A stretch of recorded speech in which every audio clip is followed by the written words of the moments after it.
Meet Mr. Zellman. He's from Buckeye, Arizona, and he teaches 7th grade math. He's looking to take his teaching game to the next level. As a math teacher, I want my students to develop into little mathematicians. I want my students to be skilled problem solvers who can apply what they learn to their everyday lives. Can anyone help me figure out how to do this? Perhaps you should look at the Common Core Standards of Mathematical Practice. What? Tell me more. These 8 standards help to develop students' mathematical habits of mind. I see. Can I learn more about reasoning abstractly and quantitatively? Whoa. Okay. Mathematically proficient students make sense of quantities and their relationships in problem situations? Abstract a given situation? Symbols have a life of their own? What is this decontextualize and contextualize business? I'm supposed to probe into the reference? Ugh, this is so confusing! I think this video will help to explain what the standard is actually saying. What does it mean to reason abstractly and quantitatively? First, you start with the problem situation. This problem situation can exist in the real world, or it could be as simple as answering a math question, such as what is a factor? Students then abstract that problem situation into some type of mathematical language. To be more specific, they take that problem situation and begin to represent it with symbols. Those symbols can be variables or other types of mathematical representations. After students have created their symbols, they explore and manipulate those symbols to develop new questions, gather insight, and develop new understandings. Students are constantly comparing and contrasting their symbols with their original problem situation.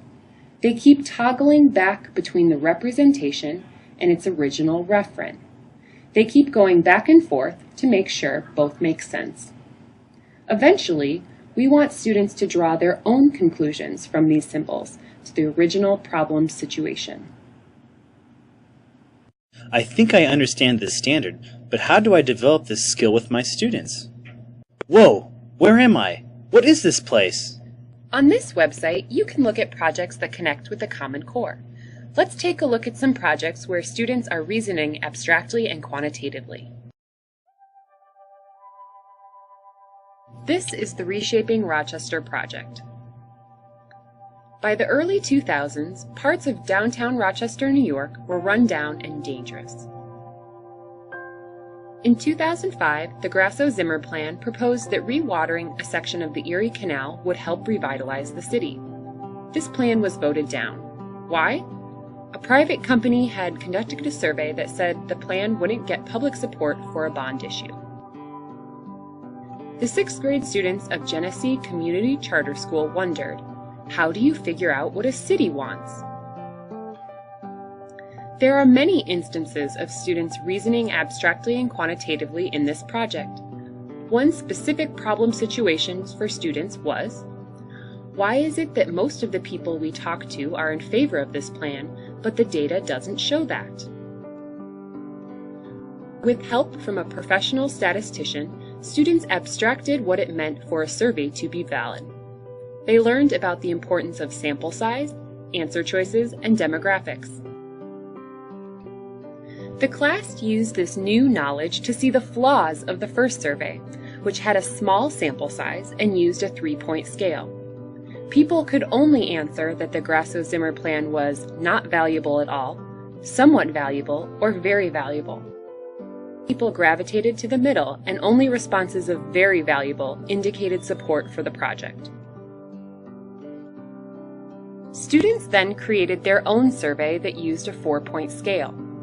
They asked people's opinion of the plan twice, once at the beginning of the survey and once at the end, after they shared facts about the plan and results of other rewatering projects in U.S. cities.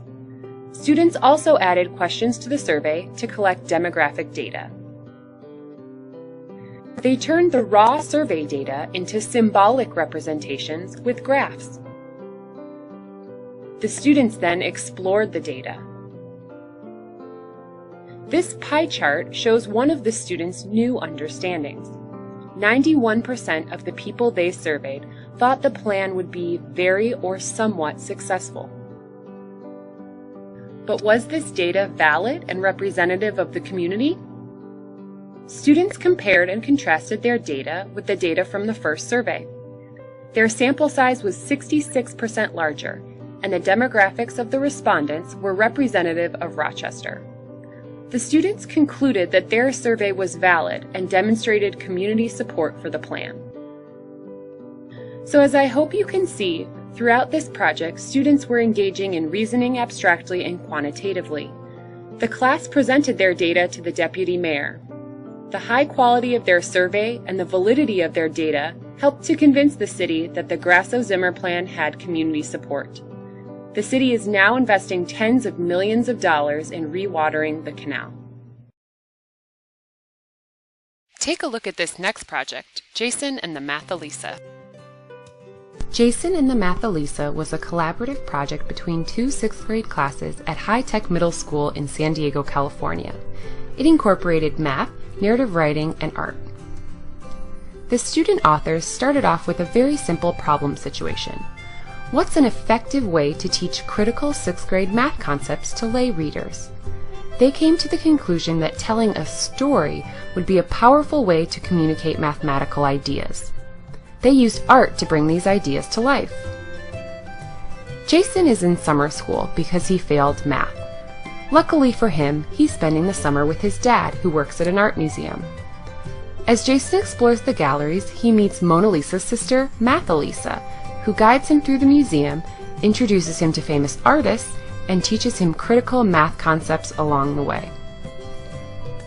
The student authors abstracted math concepts, such as factors, multiples, and prime and composite numbers, into symbols and models, and used the narrative to help explain them.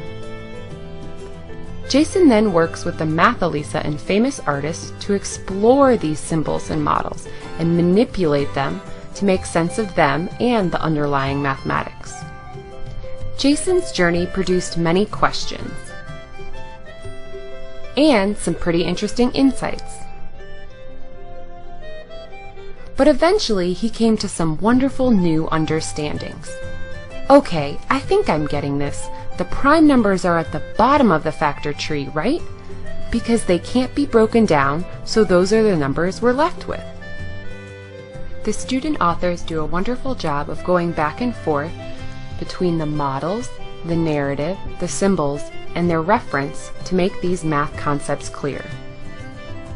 For example, Jason and the Mathalisa explore the complex concept of coordinate planes by relating and applying it to the very real task of repainting the Dora More Ausha. They repeatedly go back and forth between the mathematical symbols of the coordinate plane, the models needed to navigate it, and the original reference.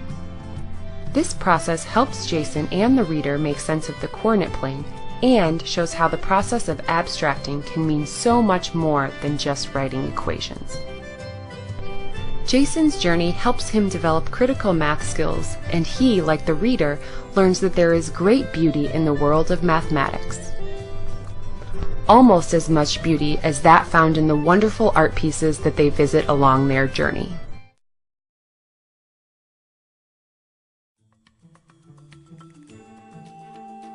Next, we look at a project from 12th graders at High Tech High, Calculicious, Making Calculus Delicious. This project introduces math concepts not with a textbook, but with art. Students worked with watercolor, acrylic, and sculpture to create mathematic masterpieces, and in the process, used peer critique and discussion to help explain the math they were learning. But can art actually teach the math standards from the Common Core at a deep level? Not only does this project touch on multiple content and higher order skills, but it pulls those standards into the realm of tangible real-world understanding. An example of this is the sculpture Block Party, and how it relates to reasoning abstractly and quantitatively. The students started with a real-world problem situation. How far can a tower of blocks hang over the edge of a table before it collapses? Usually, the answer would be obtained by turning that question into an equation for finding the center of mass, then possibly drawing several representative squares on the page to illustrate. However, students abstracted that problem not only to the level of the equation for center of mass, but into a real-world scenario with real blocks. These blocks became symbolic variables that could show immediate real-world consequences of their calculations, and also a really great sculpture. Students manipulated and explored different ways they could place these blocks and still keep them from falling, making observations along the way. They demonstrate new advanced understanding of a harmonic series. In their description, they explain, since the harmonic series diverges to infinity as n grows, the maximum overhang for a single wide stack is unbound. For a 100-unit overhang, the minimum number of blocks required is greater than the number of particles in the known universe. They then take their new knowledge and compare it back to their original problem situation. This comparison creates a new problem situation.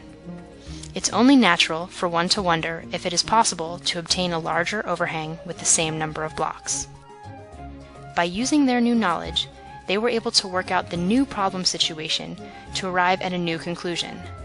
This demonstrates that they can describe and apply those conclusions differently to a given problem situation to achieve an outcome. There are many resources on this website to help you learn more about the Common Core and see how teachers are using the standards to engage students. You can also see how the projects incorporate specific content standards. In this room, you can peruse popular projects. Here, you can upload your own projects. So, Mr. Zellman, how are you feeling now? This was awesome! I think I finally understand what it means to reason abstractly and quantitatively. And now I have 3 amazing project ideas. I still have some questions and a lot of work to do, but now I know where to begin. Thank you.